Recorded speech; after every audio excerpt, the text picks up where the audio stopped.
예수께서 거기에서 떠나가실새 두 맹인이 따라오며 소리질러 이르되 다윗의 자손이여 우리를 불쌍히 여기소서 하더니 예수께서 집에 들어가심에 맹인들이 그에게 나오거늘 예수께서 이르시되 내가 능히 이 일 할 줄을 믿느냐 대답하되 주여 그러하오이다 하니 이에 예수께서 그들의 눈을 만지시며 이르시되 너희 믿음대로 되라 하시니 그 눈들이 밝아진지라 예수께서 엄히 경고하시되 삼가 아무에게도 알리지 말라 하셨으나 그들이 나가서 예수의 소문을 그 온 땅에 퍼뜨리니라.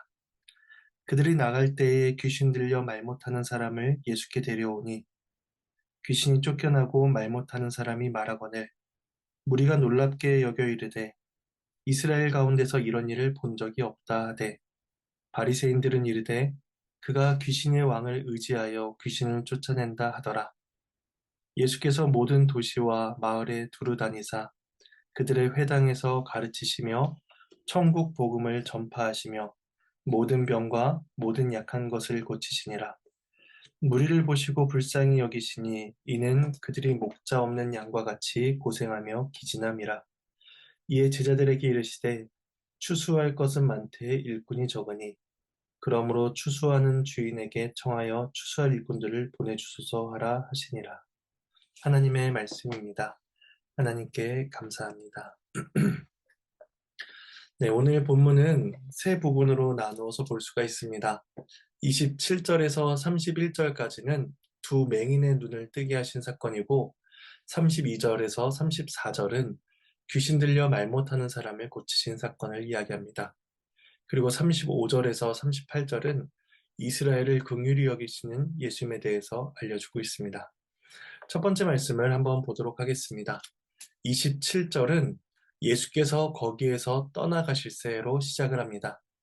이것은 어제 본문에서 보았던 한 관리의 집을 가리킵니다. 예수님께서 죽은 소녀를 살리신 후에 거기를 떠나실새 두 맹인이 예수님을 따라오며 소리를 지릅니다. 다윗의 자손이여 우리를 불쌍히 여기소서. 예수께서 관리의 집을 떠나 자신이 거하던 집까지 돌아오는 데에 얼마만큼의 시간이 걸렸는지는 알 수 없지만 두 맹인은 예수님께서 집으로 돌아와 들어가실 때까지 상당한 거리를 따라가면서 도움을 구했던 것입니다. 집까지 따라 들어와 예수께 나오는 그들에게 주님은 물으십니다. 내가 능히 이 일을 할 줄을 믿느냐? 그들이 대답하기를 주여 그러하오이다 라고 말합니다. 그러자 그들의 말을 들은 예수님은 그들의 눈을 고쳐주십니다. 우리는 이 본문을 보면서 포기하지 않고 끝까지 도움을 구한다면 예수님의 도움을 받을 수 있다라고 그렇게 결론을 내리기가 쉽습니다. 그런데 우리는 이 두 맹인의 외침과 예수님의 질문 속에서 믿음이라는 요소가 매우 중요하다는 것을 보게 됩니다. 예수님께서 내가 능히 이 일 할 줄을 믿느냐라고 믿음의 여부를 직접 물으신 것은 오늘 본문이 유일합니다. 예수님은 그들의 믿음을 확인하셨고 너희 믿음대로 되라 선언하심으로써 그들이 경험하는 일이 믿음에 따라 주어지는 일임을 가르쳐 주십니다. 이러한 일에 있어서 믿음이 중요하다는 사실은 앞선 본문의 사건들에서도 반복적으로 나타났습니다. 백부장의 하인을 고치시고 중풍병자와 혈루증 앓는 여인을 고치시는 일들도 모두 그들의 믿음을 보시고 그들의 믿음대로 은혜를 베푸시는 일이었습니다. 그렇다면 예수님께서 보시는 믿음이란 어떤 믿음일까요? 우린 두 맹인이 외친 한마디의 말을 다시 볼 필요가 있습니다. 그들은 다윗의 자손이여 우리를 불쌍히 여기소서라고 외쳤습니다.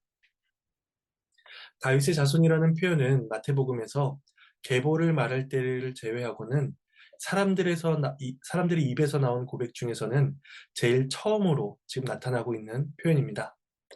다윗의 자손은 이스라엘이 오래도록 기다려온 메시아에 대한 호칭이었으며 하나님의 아들로서 이스라엘을 회복시키고 영광스럽게 하실 분에 대한 표현이었습니다.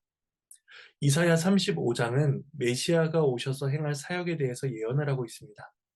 제가 이사야 35장 4절에서 6절 말씀을 천천히 읽어보도록 하겠습니다. 겁내는 자들에게 이르기를 굳세어라. 두려워하지 말라. 보라 너희 하나님이 오사 보복하시며 갚아주실 것이라. 하나님이 오사 너희를 구하시리라 하라. 그때 맹인의 눈이 밝을 것이며 못 듣는 사람의 귀가 열릴 것이며 그때 저는 자는 사슴같이 뛸 것이며 말 못하는 자의 혀는 노래하리니 이는 광야에서 물이 솟겠고 사막에서 시내가 흐를 것임이라. 이사야 35장 4절에서 6절 말씀입니다. 다윗의 자손으로 오실 메시아는 그들을 구원하시며 맹인을 보게 하며 전자를 뛰게 하며 말 못하는 자가 노래하게 하실 것입니다. 그리고 이 일의 성취는 두 번째 단락에서 말 못하는 사람을 고치시는 모습 속에서도 우리가 발견하게 됩니다.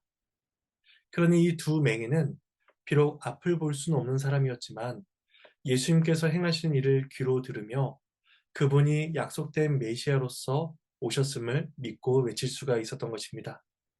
이에 예수님께서는 너희의 믿음대로 되라. 다윗의 자손을 바라던 너희들의 믿음대로 되라 라고 말씀하시며 그들이 받는 그 구원은 오직 믿음으로만 경험할 수 있다는 것을 가르쳐 주십니다.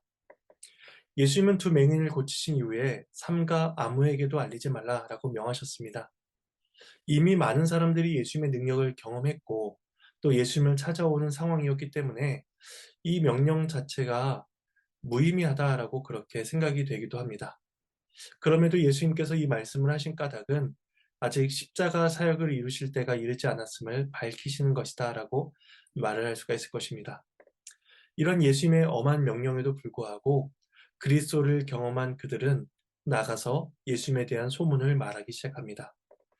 이것은 그들의 불순종을 나타낸다기보다는 예수님께서 아직 공적으로 알려지기를 원치 않으신다는 사실과 예수님을 경험한 자들은 전하지 않고는 견딜 수 없는 기쁨을 누린다는 사실을 우리에게 두 가지 면을 보여주고 있습니다. 그리고 이어지는 32절 또한 연속성을 우리에게 보여줍니다. 그들이 나갈 때에 귀신 들려 말 못하는 사람을 예수께 또 데려오게 됩니다. 말 못하는 자가 고침을 받는 사건 또한 앞에서 읽었던 이사야 35장의 메시아 사역의 성취를 보여주는 일이었습니다. 이처럼 보지 못하는 자, 말하지 못하는 자들이 나음을 입으며 예수께서 메시아이심을 드러내고 있는 그 순간에 사람들의 반응은 둘로 나뉘게 됩니다.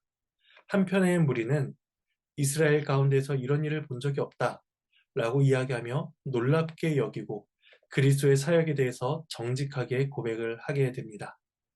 반면에 또 다른 한편의 바리새인들은 예수가 귀신의 왕을 의지하며 귀신을 쫓아낸다라고 말을 하면서 예수님의 사역을 폄하하고 회방합니다. 바리새인들의 이러한 모습은 누가 맹인이고 누가 말 못하는 자인가를 생각하게 합니다. 예수님께 나와 나음을 입은 맹인과 말 못하는 자는 육신적으로는 보지 못하고 육신적으로는 말을 할 수가 없는 자였습니다. 그런데 하나님께서 그리스도를 통해서 은혜를 베푸시자 영적으로 바라볼 수 있게 되었고 입을 열어 하나님을 찬양할 수 있게 되었습니다. 하지만 육체적으로 아무런 문제가 없어 보이던 바리새인들의 실상은 보아야 할 분을 보지 못하고 있는 심각한 맹인이었으며 메시아께 드려야 할 합당한 말을 올려드리지 못하는 벙어리와 같은 자들이었음이 드러나게 됩니다. 당시에 비참하다 여겨지던 자들은 그리스도 안에서 은혜를 입었으며 종교적으로 존중받던 자들은 하나님을 회방하는 무서운 죄악 가운데에 놓여지게 된 것입니다. 그리고 마지막 세 번째 단락은 이스라엘을 긍휼히 여기시는 그리스도에 대해서 말씀하고 있습니다. 35절은 예수님의 사역을 세 가지로 설명합니다. 가르치시고 천국 복음을 전파하시며 약한 것을 고치셨다. 예수님께서는 무엇을 가르치시고 무슨 이유로 병을 고치셨을까요? 그것은 모두 천국 복음과 관련이 있습니다. 천국 복음을 전파하신 일로서 약한 것을 고치셨으며 가르치는 말씀 속에서 천국 복음이 밝히 드러나게 하셨다는 것입니다. 그래서 예수님은 하나님께서 다스리시는 천국이 얼마나 복된 곳인지를 가르치시고 전파하시며 고치심으로써 알려주셨습니다. 그리고 이 가르치고 전파하고 고치셨다라는 이 표현은 앞서서 4장 23절에서도 나왔던 표현이기도 합니다. 그래서 마태복음의 구조적으로 봤을 때에 4장 23절과 9장 35절은 마치 앞과 뒤를 감싸듯이 구성이 되어서 그 사이에 담겨 있는 4장 24절에서 9장 34절까지의 이 말씀들이 결국에는 이 예수님의 세 가지 사역, 가르치고 전파하고 고치신 사역을 이렇게 보여주고 또 강조하고 있는 역할을 하고 있는 것입니다. 그러면 예수님께서는 이 세 가지 사역을 어떠한 심정으로 감당하셨을까요? 36절에서 말씀을 합니다. 무리를 보시고 불쌍히 여기시니 이는 그들이 목자 없는 양과 같이 고생하며 기진함이라. 예수님께서 그들을 불쌍히 여기십니다. 이것은 안타까움에 속이 애끓는 듯한 것을 표현하는 단어입니다. 예수님은 자신이 양무리를 향한 애끓는 긍휼의 마음을 가지셨습니다. 그리스도가 아니고서는 그들을 도울 자가 없다는 사실을 주님께서는 아셨습니다. 그들은 마치 목자를 잃어버린 채 위험한 들판을 유리하다가 기진맥진한 상태의 양과 같았기 때문입니다. 본래 하나님께서는 이스라엘에게 왕과 선지자, 제사장을 세워서 하나님의 뜻대로 그들을 다스리도록 세우셨습니다. 하지만 많은 거짓 목자들이 나타나 하나님이 맡기신 양들을 해하기 시작했습니다. 그리고 이제 참된 목자이시며 긍휼의 목자이신 그리스도께서 그들을 위해서 직접 오시고 그들을 직접 맡으시사 안전과 부유함이 있는 곳으로 그들을 양들을 인도하실 것입니다. 예수님은 그 일을 위해 제자들을 이제 부르십니다. 목자 없는 양과 같은 자들이 많이 있음을 보시며 제자들을 세우사 추수하기 위한 일꾼으로 세우십니다. 그래서 내일 볼 10장은 12제자를 부르시는 장면으로 이어지게 됩니다. 이제 말씀을 정리해 보겠습니다. 우리는 본래 영적으로 맹인이었으며 듣지 못하는 자였고 말하지 못하는 자였습니다. 우리도 하나님의 은혜를 받지 못했다면 바리새인들과 같이 예수님의 사역을 폄하하고 회방했을 것입니다. 그런데 하나님께서는 성령 하나님의 은혜로 우리의 마음을 부드럽게 하셨고 그리스도의 구속을 믿음으로 붙들게 하셨습니다. 그래서 우리는 이제 감사와 찬양을 고백하게 되었고 하나님께서 행하신 섭리의 손길들을 믿음의 눈으로 바라보게 되었습니다. 그래서 우리는 하나님께서 우리에게 베푸신 은혜를 듣고 바라보며 입으로 찬양하는 그 일이 얼마나 복된 것인지를 생각하며 하나님께 영광을 올려드려야 할 것입니다. 이러한 찬양의 고백이, 감사의 고백이 오늘 우리의 삶 가운데에 풍성히 나타나기를 소망합니다. 이 시간 말씀을 기억하시면서 잠시 적용하는 기도를 갖겠습니다.